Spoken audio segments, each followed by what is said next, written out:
Hi, welcome back to the In Between. I'm glad you're here. My name is Camille. On your journey from who you were to who you are becoming, you may experience moments when you find yourself asking yourself, why is this happening again? Why do I keep doing this? I thought I dealt with this already. I thought I healed this.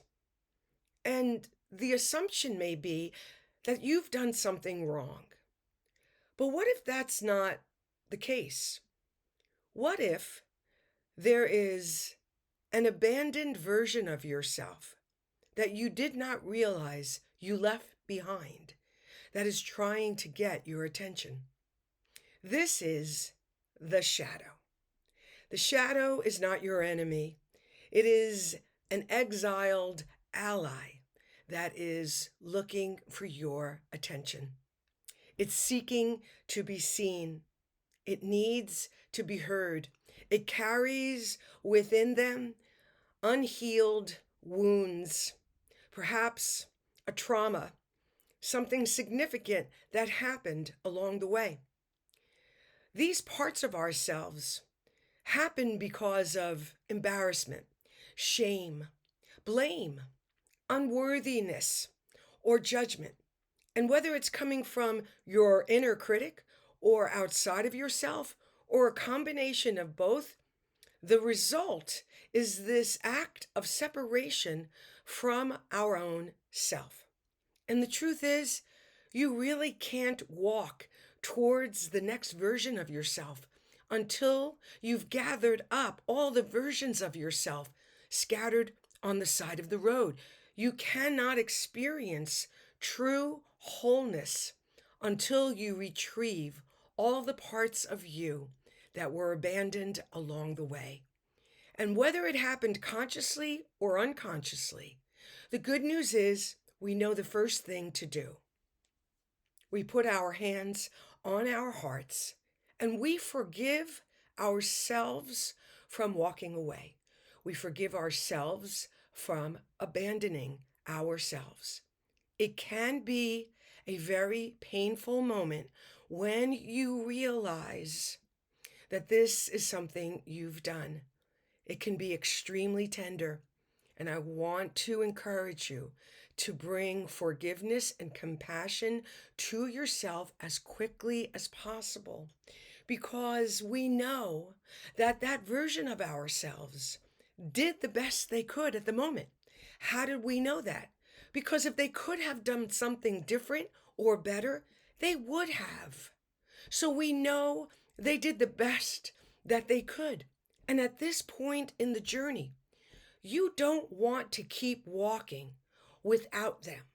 Now, there are professionals who have experienced that this is their expertise, shadow work. And I want to encourage you to seek out a professional if you feel that that is what would really help you.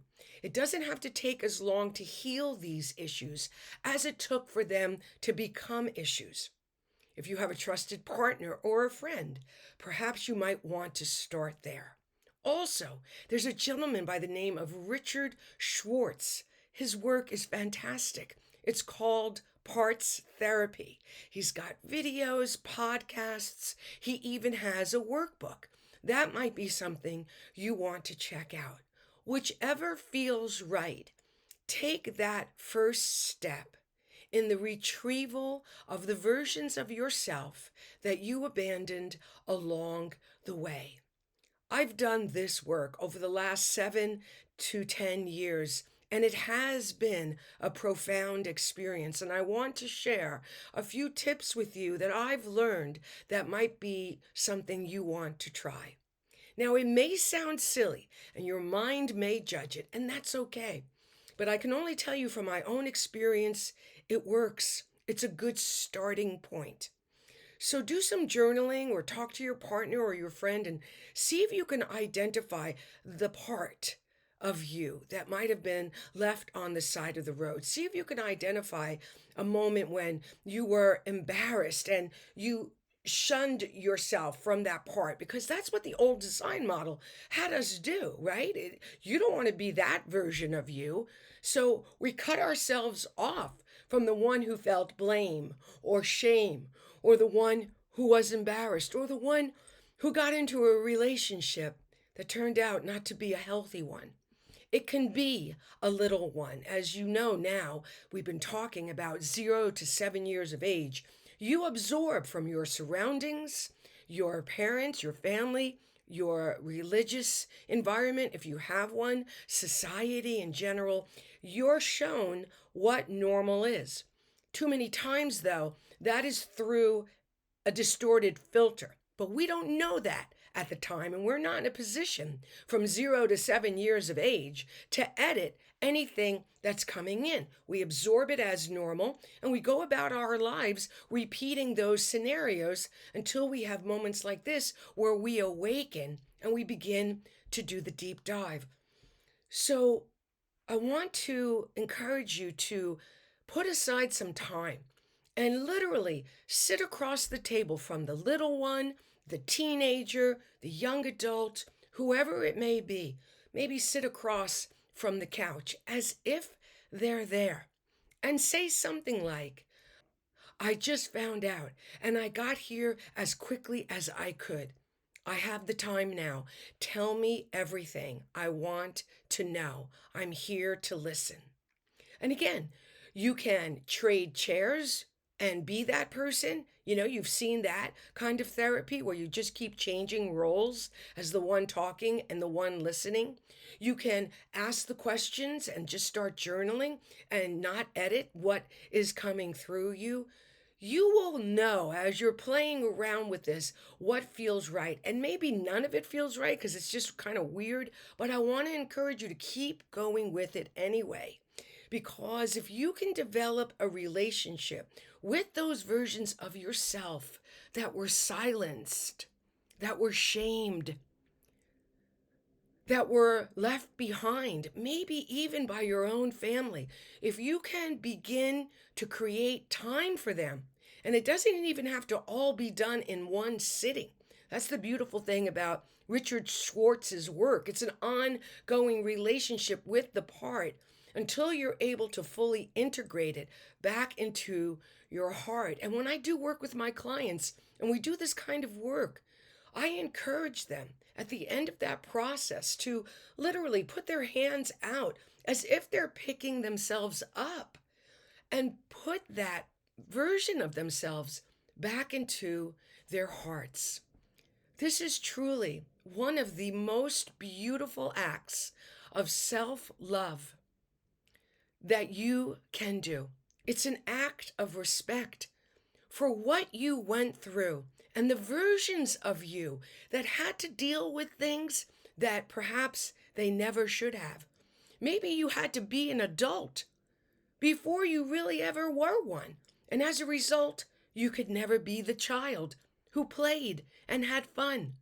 You'll want to go get them because as you finish this work and do all you can to integrate these parts of yourself, and maybe another thing to do that's helpful is to look back at photos and see if they can jog your memory. Again, create the space.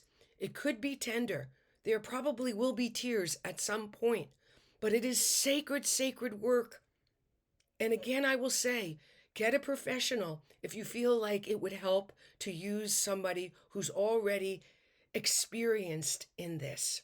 Because as you do this work and as you begin to put those shadow selves back into your heart, and as you begin to move out of the shadow and into the light, as you begin to just love yourself, all of yourself, no matter what happened, no matter what you did, because here you are on the threshold of stepping into a new version of yourself, a dynamic new expression of yourself. Not only do you want all of them with you as you walk, they want to come too. They don't want to be left behind anymore. They want to come along, and you'll want to use them along the way. You'll want that little one that knows how to have fun. You'll want that teenager that has a little bit of that rebellious edge to them when you need it. You'll want that adult that has the intelligence and the maturity to help you discern which way to go.